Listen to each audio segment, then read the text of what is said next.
Buenos días. Antes de comenzar, quiero primero agradecer a la Colmédica por la invitación a esta jornada virtual de avances en radioterapia en el Caribe. El tema que hoy vengo a tratar es sobre radioablación cardíaca estereotáxica en arritmias ventriculares, un procedimiento relativamente nuevo y que ha ido tomando terreno tanto en el campo de la cardiología y la radioterapia con fines de ablación cuando ya no es posible controlar con ablación por catéter.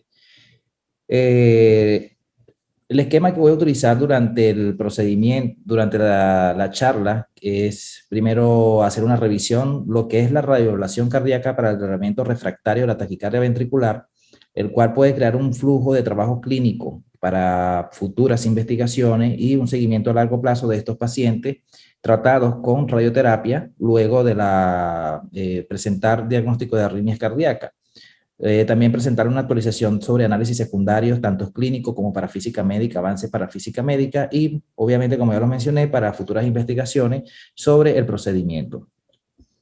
Las arritmias ventriculares o las arritmias cardíacas ocurren cuando los impulsos eléctricos que coordinan el ritmo cardíaco no funcionan adecuadamente, lo que hace que el corazón pueda latir demasiado rápido o demasiado lento de manera irregular. Pero en nuestro caso, nosotros vamos a dedicarnos solamente a lo que son las taquicardias ventriculares, que son aquellas que se pueden producir luego de presentar uno o varios sustratos arritmogénicos en la estructura del corazón.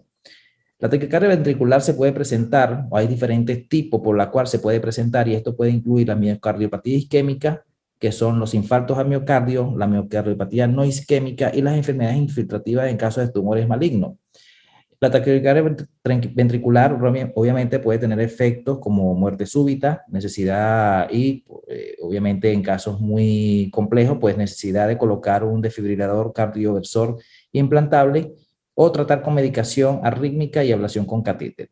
Cada una de estas intervenciones puede asociarse con sus propios efectos secundarios y toxicidades agudas y crónicas. Cabe destacar que la ablación con catéter muchas veces puede fracasar producto de que el sustrato puede ser muy extenso o generalmente pueden haber otros localizados y que no hayan sido identificados previamente.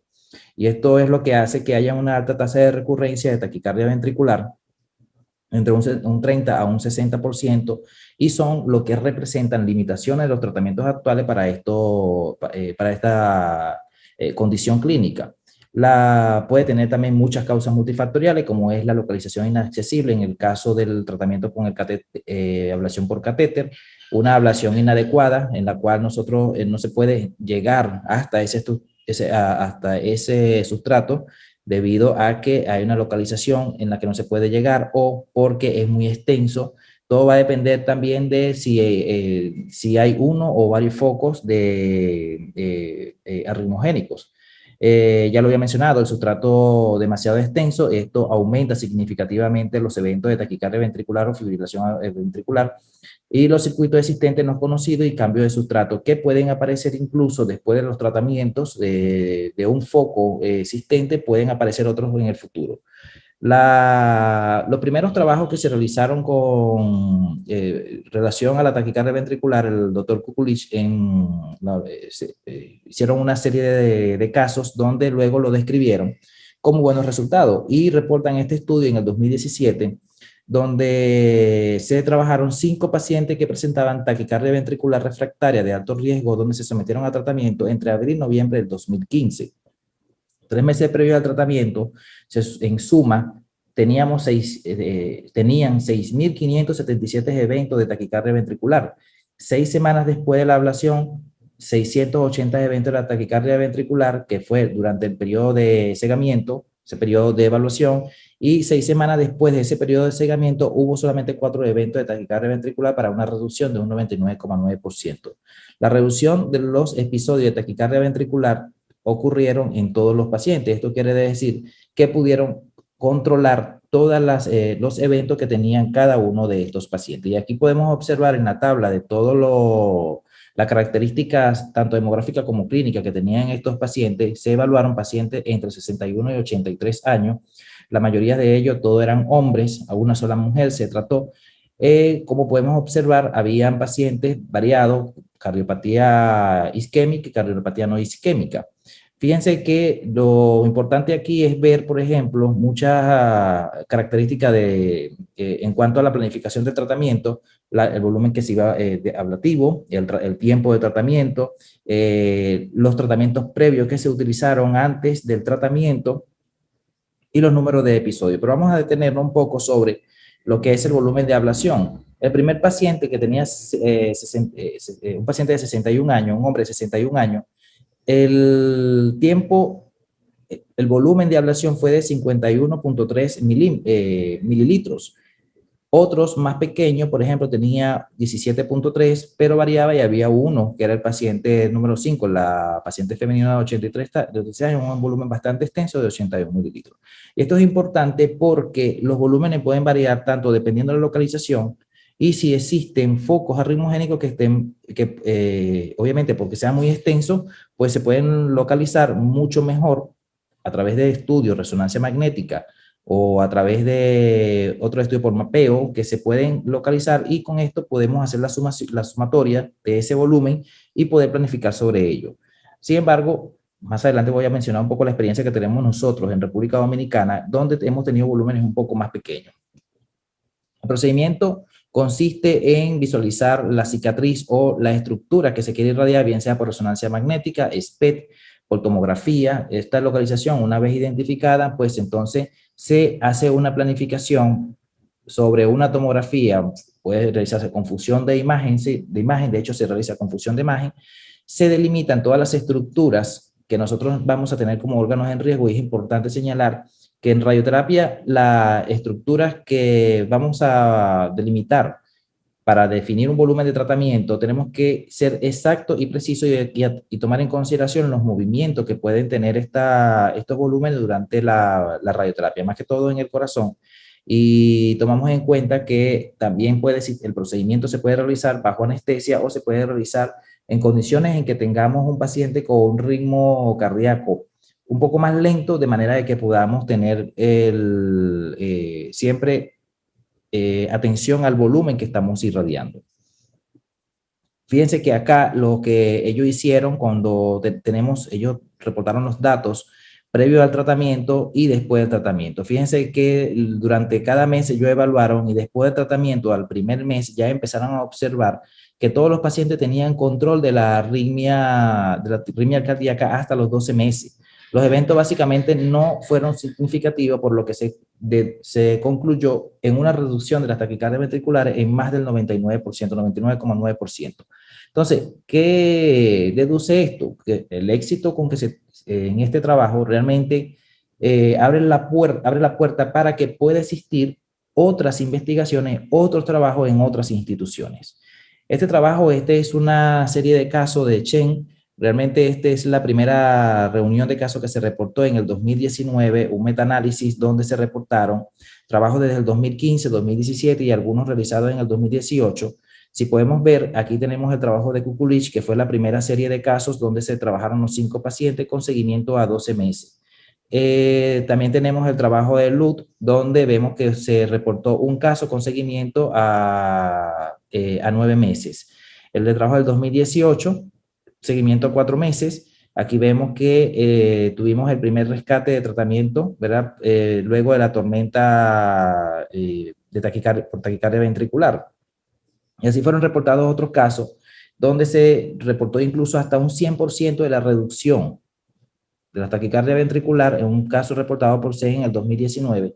Y eso ha venido dando mayor oportunidad para que muchas instituciones puedan ofrecer el tratamiento o puedan ofrecer la técnica de tratamiento como algo, como una solución a estos pacientes que no tienen alternativa frente al catéter, ablación por el catéter.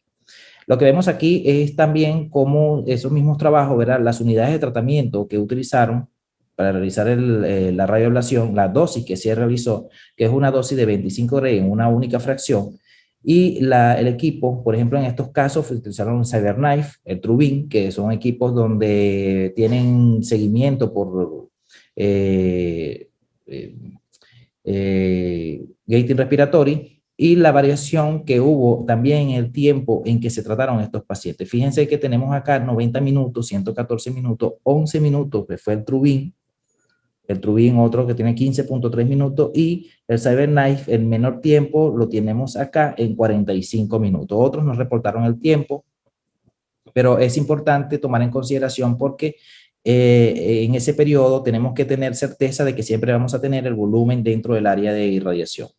También organizaron mucho lo que fue la dinámica, cómo se iba a realizar el tratamiento de estos pacientes, pero 2 a 3 semanas previo, ellos, una vez seleccionado el paciente, tomaron las imágenes, se delimitó y se planificó por tomografía, y realmente luego de esto se prepara todo lo que es el equipo que vamos a tener, tanto el médico, el electrofisiólogo, el radiooncólogo, los técnicos en radiooncología y las enfermeras que van a prestar, y también obviamente vamos a tener aquí, en todo caso, cuando se requiere, un equipo de anestesia. Luego los seguimientos que se hacen esperando resultados óptimos, se puede esperar a 4 meses, pero se debe hacer seguimiento hasta los 12 meses para incluso identificar toxicidades producto de la radioterapia. Este trabajo es bastante interesante porque aquí, por ejemplo, nos hablan también de diferentes universidades, Universidad de Stanford, Universidad de Washington, la dosis que utilizaron y el tiempo que utilizaron. Fíjense que los equipos que generalmente el Truvin, donde son tratados estos pacientes, tienen menor tiempo. Es donde hubo menor tiempo de tratamiento, menor exposición en el paciente, y por tanto esto es mucho más efectivo, tenemos más seguridad porque es un procedimiento relativamente rápido.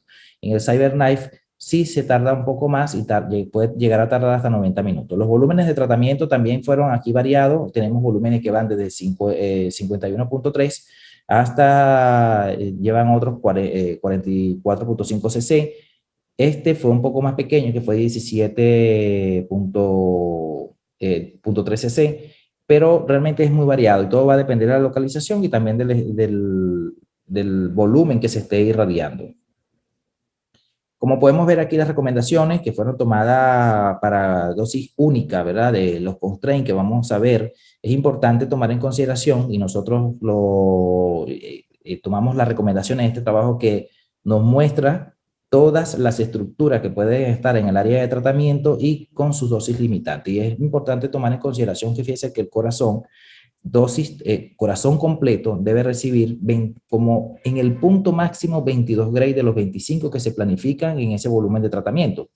El ventrículo, las arterias coronarias, la válvula mitral, los músculos papilares, hay que tomar en consideración 18 Gray, si no causamos ruptura de los músculos papilares, y también considerar aquellos volúmenes que se encuentran cerca de los sistemas de conducción. En los volúmenes muy grandes, muy extensos, muchas veces es cuando podemos tener mayor riesgo de no poder controlar la dosis en el volumen en estos órganos sanos. Sin embargo, en volúmenes más pequeños podemos tener un control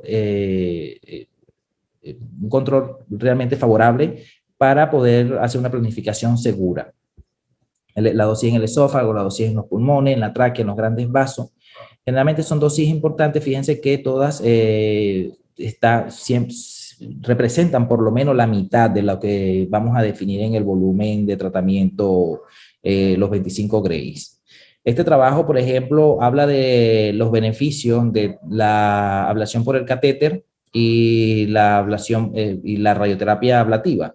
Por ejemplo, el tipo de energía, los riesgos, por ejemplo, los riesgos que es lo que más tomamos en consideración, riesgo de todo lo que ocurre, lo que acarrea el riesgo invasivo y los daños colaterales, y también lo que son, por ejemplo, los daños producto de la radiación que ya conocemos y la experiencia que tenemos producto de la radioterapia en tumores sólidos, y los efectos secundarios que pueden ser desconocidos por estructura o por la dosis que hayan recibido las estructuras cercanas a este tratamiento. Sin embargo, obviamente cuando tenemos todos los volúmenes bien delimitados, podemos identificar y irnos a la tabla de la dosis constraint, porque eso nos va a permitir a nosotros hacer un tratamiento muy seguro.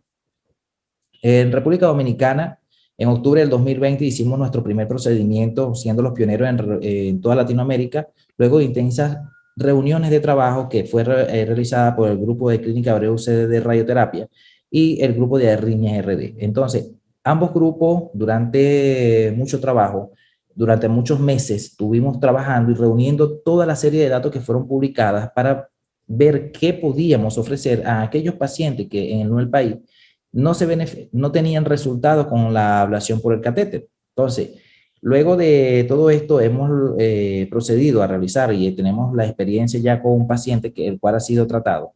Y realizamos el procedimiento de la siguiente manera. La simulación con una tomografía sin contraste de 3 fases en la que realizamos inspiración, respiración híbrida y expiración.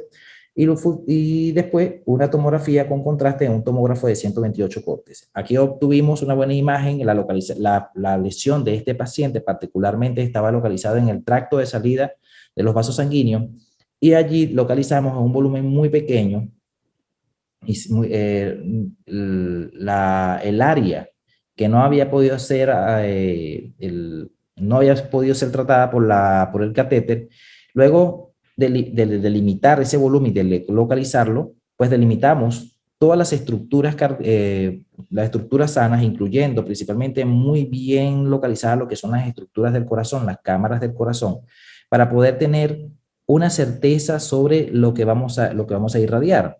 Utilizamos un acelerador Halcyon, acelerador monoenergético con energía de 6 MB, y realmente cuando delimitamos el volumen de tratamiento, realizamos la planificación que se entregó 25 Gray sobre el volumen de tratamiento, planificado, sobre el PTB. Tomamos en consideración que tenemos una estructura que tenía la lesión y lo identificamos como el GTB. A ese volumen le dimos una expansión de 3 milímetros global que nos da otro volumen y los 25 Gray fueron entregados sobre ese PTB. ¿Qué es lo que nosotros buscamos? Cuando nosotros realizamos una expansión de este volumen, lo que queremos es controlar el movimiento de esta estructura enferma porque el volumen, el GTB, realmente nos resultó muy pequeño. Pudimos localizarlo, estábamos muy cerca de una estructura de conducción y teníamos que tomar en consideración que también esa zona es una zona de alto riesgo y no podemos sumar una dosis de radiación muy elevada. ¿Qué conseguimos aquí? Podemos ver, fíjense que el volumen, el GTB era muy pequeño, era realmente muy pequeño, y con la expansión teníamos ya un volumen un poco más significativo. Estaba cerca de la periferia del corazón, habían otras estructuras, teníamos el corazón, no teníamos el ventrículo izquierdo. Fíjense que el ventrículo izquierdo señalamos lo que es la pared del ventrículo, y tenemos también la cámara como tal. Entonces, ¿por qué? Porque ambos tienen constraints diferentes y por tanto tenemos que definir la dosis que va a recibir esa estructura. Fíjense cómo todos los órganos de riego realmente estuvieron por debajo del volumen de tratamiento, pero de la dosis permitida. Realmente tuvimos un buen control. Aquí podemos ver la tabla donde tenemos toda la dosis que recibió cada estructura, tanto dosis máxima, dosis media, la dosis mínima. El PTB recibió como dosis máxima 26 Gray, mínima 21 Gray, pero las estructuras realmente estuvieron todas muy bien controladas por una dosis muy, muy por debajo de lo aceptado, y realmente esto era muy seguro para nosotros porque no íbamos a tener un evento con este paciente a largo plazo, y en el seguimiento no lo hemos conseguido. Estas son las imágenes de cómo posicionamos al paciente. Se tuvo seguimiento en todo momento de de su ritmo cardíaco mientras realizamos el tratamiento. Hubo una observación y una evaluación por parte de los cardiólogos y por parte de nosotros, los radiooncólogos, los que participamos en el procedimiento. Este proceso realmente fue muy bueno porque el paciente tuvo una colaboración excelente y no hubo necesidad de anestesiarlo. El CTB, como ya he dicho, el volumen era muy pequeño, realmente 0.35 centímetros cúbicos, que equivale a 0,9 centímetros de diámetro de esfera. El PTB, que tenía un volumen de 2.73 centímetros cúbicos, fue equivalente a 1.7 centímetros de diámetro de esfera. La dosis planificada al PTB fue de 25 Gray, conformada con dosis por BIMAT, un acelerador Halcyon, como lo mostré anteriormente, el cual tiene una tasa de dosis de 800 unidades monitor por minuto y una tasa de dosis por grado de rotación en 60 unidades monitor grados. La dosis, la unidad monitor total fueron 10.319,82 y el tiempo fue de 49,46, el cual localizamos en dos tiempos por método de Convincity. Y cuando me refiero a dos tiempos, tuvimos momentos porque utilizamos arcos, diferentes arcos, dos arcos. Entonces necesitábamos localizar en todo momento cuando tuvimos las paradas o los cambios a los arcos, localizar reposicionar el paciente para verificar cualquier cambio que fuera a ocurrir durante el procedimiento, ya que el tiempo fue bastante largo. Y tenemos seguimiento a 3 meses, el cual nosotros hemos tenido como resultado, no a 3 meses, a 4 meses, estos resultados, que el paciente antes de la radioablación presentó 15.000 extrasístoles y para el tratamiento, para hoy, el paciente puede está presentando 90 extrasístoles. Esto quiere decir que realmente hemos tenido un control significativo. El paciente no está siendo medicado y estamos ya trabajando, preparando el trabajo que vamos a presentar para el reporte del caso, donde se demuestra este control de eventos en el paciente. Actualmente tenemos muchos pacientes, ya tenemos varios pacientes en planes de tratamiento. También se están realizando los estudios previos para utilizarlo en la fusión de las imágenes más allá de la tomografía. Estamos también utilizando las resonancias magnéticas para poder tener una mejor fusión, una mejor localización, ya que no todas las estructuras, no todos los pacientes tienen la misma localización del foco arritmogénico, por lo que nosotros podemos realmente realizar varios estudios, incluso estudios metabólicos, para poder localizar lo que es la zona de tratamiento. Este es nuestro equipo de trabajo, que ese día cuando realizamos la ablación, aquí está, muchos quizás conocen a las personas que están acá. Para mí es un honor realmente trabajar tanto con el equipo de SINCAR, con Arritmias RD y CD Radioterapia, teniendo realmente un equipo no solamente humano, sino tecnológico a nuestra disposición, a disposición de los pacientes. ¿Qué podemos concluir con relación a la radioablación? Bueno, que el uso de la radioablación cardíaca como procedimiento de rescate para el tratamiento de la taquicardia refractaria sigue en aumento a nivel internacional. Existen curvas de aprendizaje para la identificación de los objetivos tanto para el electrofisiólogo y el radiooncólogo, obviamente también para el físico médico, también para los técnicos y las enfermeras que colaboran con nosotros en estos procedimientos. Los ensayos controlados multiinstitucionales continuos y eventualmente aleatorios continuarán identificando a la mejor población de pacientes para este tratamiento. Y esto tomando en consideración que no todos los pacientes quizás van a poder realizar radioterapia. Y hoy día, por ejemplo, podemos saber saber quiénes lo vamos a tratar, pero más adelante vamos a tener una mejor identificación de quiénes son esos pacientes que realmente se van a beneficiar con el tratamiento. Y como lo dije al principio, pues nada, tener direcciones de investigación futura abundantes, desde una perspectiva clínica, física, médica y de biología de la irradiación. Esto realmente creo que es un aporte que todos vamos a tener a largo plazo. Creo que cada vez la radioterapia toma más participación en enfermedades benignas y por tanto, pues esto es un avance grande que nosotros tenemos no solamente en República Dominicana, sino en el Caribe, porque realmente es un procedimiento que va a abrir la puerta para que muchos pacientes, no solamente ya no los pacientes oncológicos, sino los pacientes con eventos cardíacos, pues puedan realizar su tratamiento con seguridad. Muchas gracias.